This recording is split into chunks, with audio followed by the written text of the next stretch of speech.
النهارده هاتكلم عن السر ورا الاستمتاع واللذة، والحاجة اللي بتخلّينا نجري ورا أي حاجة فيها استمتاع أو لذة وتخلّينا عايزين منها كتير، من أول الاستمتاع بالشغل والإنتاجية وتحقيق النجاحات، مرورًا بالاستمتاع بالأكل والشرب والتفاعلات الاجتماعية، وكمان الاستمتاع بالمشتتات اللي ممكن تقلل الإنتاجية وتتسبب في الفشل الدراسي أو المهني، لحد ما نوصل للاستمتاع بالمخدرات. المايسترو أو المفتاح ورا الحاجات دي كلها هو مركب واحد وموجود جوه دماغنا كلنا. فالنهارده هنتكلم عن الدوبامين. وإزاي نقدر نتحكم فيه بحيث نمسك زمام الأمور ونقدر نزود الإنتاجية بتاعتنا ونزود التركيز وبالتالي فرص نجاحنا في أي حاجة إحنا داخلينها.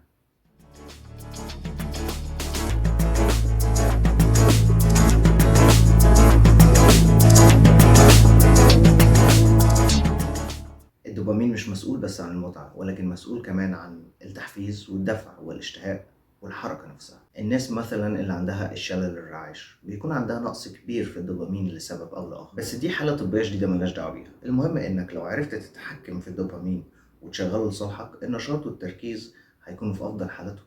الدوبامين ليه حاجة اسمها البيز لاين أو المستويات الطبيعية اللي بيكون متوفر فيها. البيز لاين ده كل ما يكون عالي أو واطي كل ما يكون المود بتاعك وأنت قاعد ما بتعملش حاجة كويس أو وحش. المهم إنك لما بتعمل حاجة أو إنجاز أو توصل لهدف معين بتفرز كمية دوبامين من اللي متخزنة ترفع لك البيز لاين ده، وبعدها بشوية بينزل تاني ولكن مش بينزل للبيز لاين أو المستويات الطبيعية اللي إحنا متعودين عليها، بالعكس غالبا بينزل أقل منها. ومهم تعرف إن كل ما الدوبامين عليته أوي أوي أوي كل ما هينزل أوي أوي أوي تحت المستويات الطبيعية دي. طبعا كده ابتدينا نحس إن في مشكلة، لأن لما ينزل تحت البيز لاين ده هيكون معناه مزاج وحش أو كسل أو قلة موتيفيشن بسبب إن الدوبامين قليل.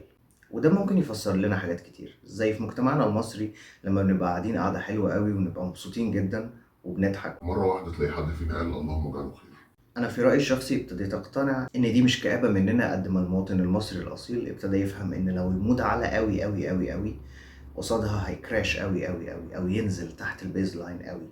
ولكن المهم إن المشكلة دي ممكن تخلينا نقعد كل شوية ندور على الحاجات اللي بتعلي الدوبامين ونعملها، فنكون في دايرة مفرغة من التدوير على الانبساط.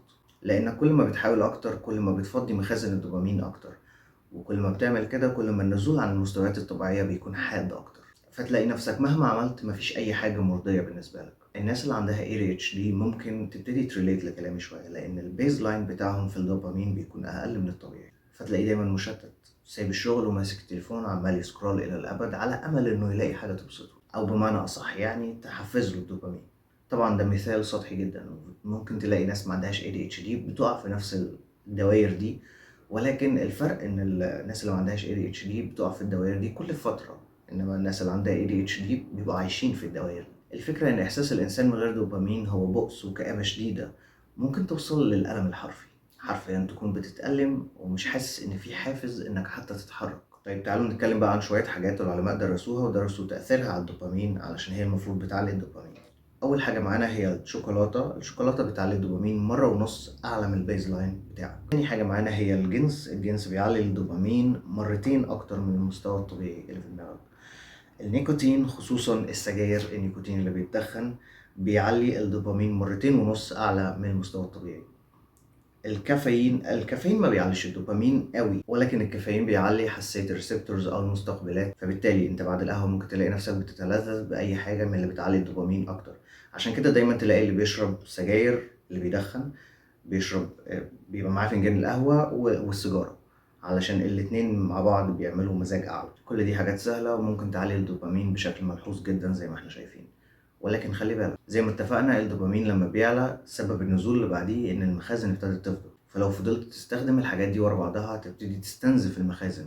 وده اللي بيحصل مع المدمنين. انهم بيقعدوا يضيقوا الدايره اللي بيحصلوا منها على الدوبامين، بيقللوها لمصدر واحد وبيفضلوا يستخدموا المصدر ده كمصدر اساسي للدوبامين، ويبتدوا يوقفوا اي مصدر تاني للدوبامين، فيبتدوا يفقدوا اللذه في الحوارات الاجتماعيه والمذاكره مثلا وينعزلوا، وما يستخدموش غير المصدر ده اللي هم ادمنوا عليه لحد ما المصدر ده يبقى مش شغال. مش كافي مهما زودت منه جرعات، مش كافي انه يحفز الدوبامين اللي عندي، علشان ببساطة المخازن خلصت، فالمدمن يبدأ يدخل في اكتئاب شديد وقد تصل في حالات كتير للانتحار. ولكن ده مش موضوعنا قوي ومش ده الجانب الوحيد في الإدمان اللي ليه علاقة بالأعصاب وبنيورو ترانسميترز. بس الفكرة انك لو فضلت تزود الدوبامين بغشامة سواء من مصدر واحد او من مصادر كتير بدون وعي، هتلاقي النورمال ليفلز او البيز لاين او الحدود الطبيعية يعني بتاعتك قليلة. والحدود الطبيعية دي زي ما اتفقنا مسؤولة عن مزاجك طول اليوم وعن مستوى نشاطك أو كسلك. والموتيفيشن أو الحافز اللي يخليك تقوم تشتغل أو تنجح في حياتك. علشان نبدأ في الحلول، أنت محتاج من الآخر إنك على المدى البعيد والقصير تعمل اختيارات تعليلك الدوبامين، ولكن ما تعليهوش قوي علشان ما يحصلش دروب جامد بعديها، وعلشان أغلب الوقت يكون مستقر وغير مضطرب، وتدي فرصة للمخازن إن هي تتملى أول بأول. طب إزاي ندي فرصة للمخازن إنها تتملى تاني؟ أولا لازم تقلل أو تصوم عن الحاجات اللي بتعليه بسهولة وبدون مجهود. الموضوع عامل بالظبط زي الأكل الصحي والجانك فود. في حاجات كتير حوالينا بتزود الدوبامين وتفضي المخازن بتاعته ولكنها جانك، زي التليفون والفيديو جيمز والبورن والسوشيال ميديا. الحاجات دي محتاج تحد من استخدامها أو حتى توقفها لو عايز فعلا تملى المخازن. كمان مهم جدا انك تتحكم في توقعاتك وانت بتعمل اي حاجة، لانك ببساطة لو ما توقعتش ان الحاجة اللي بتعملها دلوقتي او شغال عليها هتعمل لك لذة عارمة، افراز الدوبامين في النهاية هيحصل عادي ولكن شدته هتكون اقل. كمان مهم جدا انك ما تخلقش طبقات متتالية من محفزات الدوبامين، لان ده هيخلي التجربة بتاعت الحاجة اللي بتعملها سعيدة جدا لدرجة انك هتكون معتمد بشكل اساسي على الطبقات دي فوق بعض علشان تعرف تنجز اي حاجة. يعني كمثال شخصي، في فترة في حياتي كان تجهيزي للتمرين حاجة مسكرة قبل التمرين ومعاها قهوة أو مشروب اللي هو بري ورك أوت، زائد الأغاني اللي أنا بحبها وأنا بتمرن. كل ده بيوصلني لتمرينة عظيمة، دماغي هتفرقع من كتر العظمة، بس اتعودت عليها لدرجة إن الطقوس دي كاملة لو ما اتحققتش مش هحس بحافز كافي إن أنا أروح أتمرن. بالعكس، ممكن ما أتمرنش وأسيب الجيم وأمشي. أنا عايز أرجع أتكلم عن السمارت فون تاني. السمارت فون أنت كل ما هتستخدمه أكتر، خصوصا في السوشيال ميديا، كل ما الحدود الطبيعية بتاعت الدوبامين بتاعتك فعلا هتقل، وهتكون مشتت اكتر، دايما بتدور على اللايك او النوتيفيكيشن الجديده او الميمز الجديده. فعلا التليفون لوحده ممكن يزود طبقات متتاليه من محفزات الدوبامين جنب الحاجه اللي انت المفروض بتعملها او شغلك.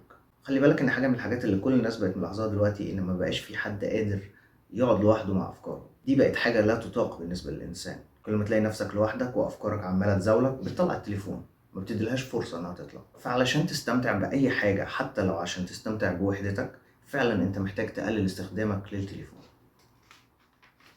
اخر حاجه انا حابب اتكلم فيها النهارده هي المكافآت. المكافآت اللي بتديها لنفسك ممكن تبوظ او تحسن علاقتك بالدوبامين. المكافآت المفروض انها بتحفزك ان انت تشتغل عن طريق الدوبامين، وسواء كانت المكافآت دي عباره عن وجبه فري بعد دايت اسبوع، او شوكولاته بعد صفحتين 3 من المذاكره، او اي حاجه تانية عامه. كل الحاجات دي شغاله عن طريق الدوبامين برضه، ولكن لو اتعودت على كده مع الوقت مفيش حاجه هتعملها ولا تتلذذ بيها غير لما تدور على مكافأة وراها. الهدف ما بقاش انك تحصل على الدوبامين من المجهود، الهدف بقى انك تخلص حاجة علشان المكافأة اللي انت حاططها لنفسك، مش علشان تنجز شغل.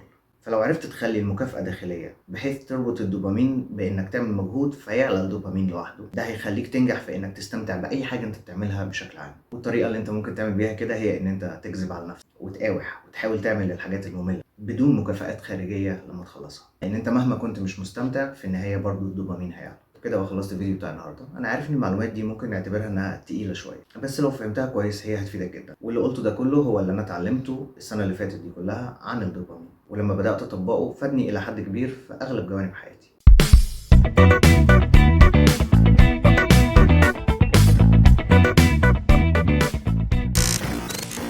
وكمان الاستمتاع بالمشتتات اللي ممكن تقلل الانتاجيه وتسبب الفشل.